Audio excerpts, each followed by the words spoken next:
तो क्या बीजेपी इस वक्त घिर जाएगी विपक्ष के उन वार से जो कि लगातार उन पर होने जा रहे हैं? हमारे साथ इस वक्त तेलंगाना के मुख्यमंत्री की बेटी और विधान परिषद की सदस्य कविता जी हैं। कविता जी, आप दिल्ली में आकर के अब सरकार को घेरने की तैयारी कर रही हैं यहाँ पर, इसको मैं सीधा सीधा कह सकती हूँ? नहीं नहीं, सरकार को घेरने का कोई कोशिश नहीं है। महिला आरक्षण बिल काफी दिनों से कोल्ड स्टोरेज में है। 27 ईयर्स हो गए, 27 साल हो गया, तो मुझे लगता है इसको अभी तो आना चाहिए, लेके आना चाहिए, क्योंकि ये मोदी जी का वादा रह चुका है बोथ इन 2014 एंड 2019। तो मेरा रिक्वेस्ट यही है मोदी जी से, और हमारी प्रेसिडेंट जो भी महिला है उनसे भी यही रिक्वेस्ट है कि 2 सत्र बचे, एक किसी ना किसी सत्र में ये बिल लगा दीजिए, क्योंकि आपका पूरा बहुमत है, बिल तो पास हो ही जाएगा। बस यही मेरा रिक्वेस्ट है। राष्ट्रपति वो महिला लेकर आते हैं, फाइनेंस मिनिस्टर महिला होती हैं और कई अच्छी वक्ता उनकी नेता जो है महिला हैं, उसके बाद भी आपको ये आवाज उठानी पड़ रही है इस तरह से, क्या कमी आपको लगती है उनकी मंशा में? देखिए, नहीं, बीजेपी के सिर्फ मैं बीजेपी का बात नहीं कर रही हूँ, आप बीआरएस ही ले लीजिए, मेरे पार्टी ले लीजिए, कांग्रेस ले लीजिए, बीजेपी ले लीजिए, कहीं पे भी 33% सीट्स किसी पार्टी ने नहीं दिया। ओनली ममता दी या जयललिता जी जब थे तभी दिया है। यानी इसका मतलब ये है कि मन होना चाहिए नेता का देने के लिए। उड़ीसा की अगर ऐसा पॉसिबिलिटी नहीं है तो एटलीस्ट एक रूल होना चाहिए, एक लॉ होना चाहिए, बस उसी का हम मांग कर रहे हैं और कुछ नहीं।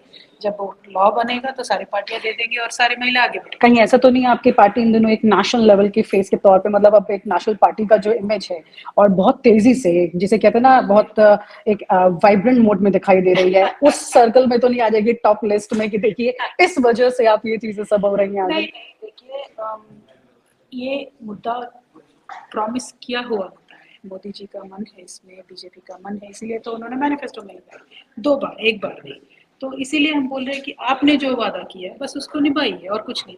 9 साल से, एक और बात विनीता जी मैं आपसे कहना चाहती हूँ, 1996 से लेके आज तक जितने भी प्रधानमंत्री आए हैं वो लगातार कोशिश करते रहे इस बिल को लाने का, सिवाय मोदी जी के, क्योंकि 9 साल हो गए इनको सत्ता में आके, एटलीस्ट बिल का ड्राफ्टिंग भी नहीं किया, एक कमेटी भी नहीं डाले, विपक्षियों के साथ एक मीटिंग भी नहीं लगाया।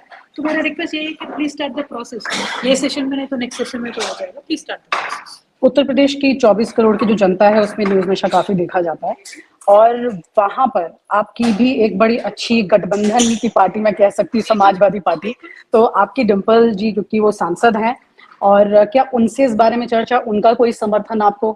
क्योंकि अखिलेश जी भी कुछ वक्त पहले होकर भी आए हैं तेलंगाना, बुलाया था पार्टी की तरफ से पूजा शुक्ला जी शायद आ रही है हमारे पास। ओके। हमने सारे पार्टी से इतना ही मांग किया था कि आपके रिप्रेजेंटेटिव भेजते, आपके जो भी है इश्यूज, जैसे अगर समाजवादी पार्टी को लगता है कि कोटे में कोटा होना चाहिए, मैं भी वही बोलती हूँ, कोटे में कोटा होना चाहिए, ओबीसी का जनगणना होना चाहिए, इन सारे मुद्दों पर डिस्कशन होना चाहिए। लेकिन प्रॉब्लम ये है कि बिकॉज ये सारे मुद्दे हैं इसलिए आरक्षण का बिल तो ड्राफ्ट नहीं करना, ऐसा तो नहीं होना चाहिए। बिल का ड्राफ्टिंग होना चाहिए, बाद में हमारे पास इतने सारे सोशल साइंटिस्ट हैं जिनको सामाजिक शास्त्रवेत्ता कह सकते हैं, वो हर एक चीज का हल निकालने का कर सकते हैं। तो प्रोसेस तो शुरू करें, बस इतना ही। इस पे टाइमिंग को कैसे देखेंगे, क्योंकि जांच एजेंसियों की कॉल आपके पास भी आ गई है अब, क्योंकि जिस दिन विपक्ष ने चिट्ठी दी इस बात को लेकर कि एजेंसियों का इस तरह से इस्तेमाल हो रहा है, गलत इस्तेमाल हो रहा है, तो उसी के दूसरे दिन राबड़ी देवी जो है उनके वहां पर रेड हो जाती है, और अब आपको भी घेरने की कोशिशें चल रही हैं, ऑलरेडी दिल्ली में ये चीजें हो रही हैं, तो इसको आप कैसे देखते हो कि ये टाइमिंग सारी मिला करके कैसे देखेंगे इसको? देखिए, अनफॉर्चुनेटली आज जांच एजेंसियां कोई भी फ्री नहीं है, वो अपने आप में स्वतंत्र नहीं है, वो बिल्कुल ही controlled by the ruling party है। वो अनफॉर्चुनेट है, क्योंकि ऐसा नहीं है कि अभी मैं विपक्ष में हूँ, मेरे ऊपर कुछ एलिगेशंस लगा रहे, ऐसी बात नहीं है, मुझे नहीं, पूरे हर एक स्टेट में जहाँ पे भी बीजेपी के अपोजिट जो आवाज उठाते हैं उनको स्कटल करने के लिए, उनके आवाज को दबाए रखने के लिए जांच एजेंसियां यूज कर रहे हैं। तो this is what we condemn, ये नहीं होना चाहिए, because it is not good. आज नेता पे करेंगे, कल जनता पे करेंगे, ये तो यहाँ नहीं रुकेगा ना। तो पहले पत्रकारों पे करते थे, पॉलिटिशियंस पे आ गए, कल जनता पे आ जाएंगे। तो इसलिए मेरा रिक्वेस्ट जनता से ये है, उत्तर प्रदेश की जनता से खासकर ये है, क्योंकि बहुत सारे इनकलाब हमने देखे उत्तर प्रदेश से शुरू होते हैं, अच्छी जनता है, बहुत पॉलिटिक्स समझने वाली जनता है। तो मैं उनसे एक ही अनुरोध करूंगी, एक ही बात अनुरोध करूंगी, जांच एजेंसी जो भी है वो एक तरफा ना देखे, सत्ता पक्ष की तरफ भी देखे। कल बेंगलुरु में 8 करोड़ मिले हैं एक एमएलए के घर में, बीजेपी के एमएलए के घर में, तो ईडी कहाँ गए उस समय में, वेकेशन पे चले गए क्या? तो वो सोचना चाहिए जनता को। ठीक है, अगर कविता ने गलती की है तो हम केस करेंगे, लेकिन बीजेपी वाले गलती करेंगे तो वो छूट कैसे हो सकते हैं? अदानी जी ने गलती की है तो छूटेंगे कैसे? क्यों इनमें दम नहीं है कि अदानी जी को सुमोटो केस बुक करें? 38 ऐसे शेल कंपनीज फाउंड आउट किया है, लाखों करोड़ों का इन्वेस्ट हिंदुस्तान में आया है, तो ईडी क्या कर रही है? सो रही है क्या? बस यही मैं पूछना चाहती ये महिला रिजर्वेशन की जो आप बात कर रही हैं, जी। उसमें इस वक्त जो आपका एंगर है एक महिला का, और मैं इसको किस तरह से देखूं कि मतलब ये सिर्फ एक सरकार जो कर रही है उससे बचाव के लिए, या फिर एक महिलाएं जो हैं अब देश में, क्योंकि 33% की बात भी कर रहे हैं, तो उसके हिसाब से वो चीजें इस वक्त जस्टिफाइड हो रही हैं कि नहीं?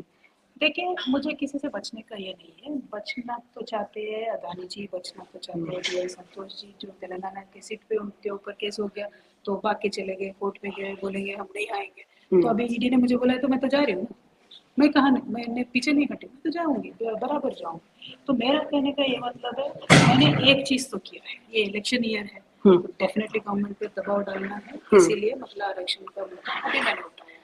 लेकिन लगातार जब भी मौका मिला पार्लियामेंट में, बाहर, हर एक मंच में महिला आरक्षण का बिल का मुद्दा मैंने उठाया है, लेकिन एक्शन कहीं नहीं हुआ है। ऑन द ग्राउंड किसी को जोड़ने का काम किसी पार्टी ने कभी नहीं किया, तो वो आज स्टेप में नहीं ले रही। कविता जी, मैं आपसे मिली हूँ, उससे पहले मेरे को आपके बारे में जो जानकारी मिली हुई है कि आप महिलाओं के साथ बहुत ज्यादा उनके पक्ष की बात भी करती हैं, तो क्या बीजेपी में ऐसी महिलाएं आपको नहीं दिखाई दे रही हैं जो महिलाओं के लिए थोड़ी चिंता ज्यादा करें, और जो आवाज आप उठा रहे हैं उसमें भी कल आके शामिल हो जाए आपके साथ? Good question, but I don't know whom to invite. आप बताइए कोई है? अगर स्मृति जी तो बहुत मतलब बात कर रही थी, तो कम से कम उनको इनविटेशन भेजिए, वो आपको ईडी का इनविटेशन अगर आता है तो बात से भेज देंगे। न्यूज़ नशा की तरफ से स्मृति जी को हम रिक्वेस्ट करते हैं, कल हम जंतर मंतर पे धरना दे रहे हैं, स्मृति जी आप भी आइए, महिला आरक्षण के बारे में बोलिए, आपकी गवर्नमेंट को भी समझाइए। 2 और सत्र बचे हैं, ये 2 और सत्र में किसी ना किसी एक सत्र में बिल पेश कर लीजिए। चलो, महिलाओं की बात है, महिलाओं की बात माननी चाहिए, महिलाओं के लिए माननी चाहिए, क्योंकि जाहिर सी बात है इसमें सीधी सीधी मंशा है, जहाँ पर राजनीति है वो अलग है, लेकिन जहाँ महिला की बात है वहाँ मैं भी साथ में हूँ आपके। Thank you so much Kavita ji, nice meeting, thank you so much.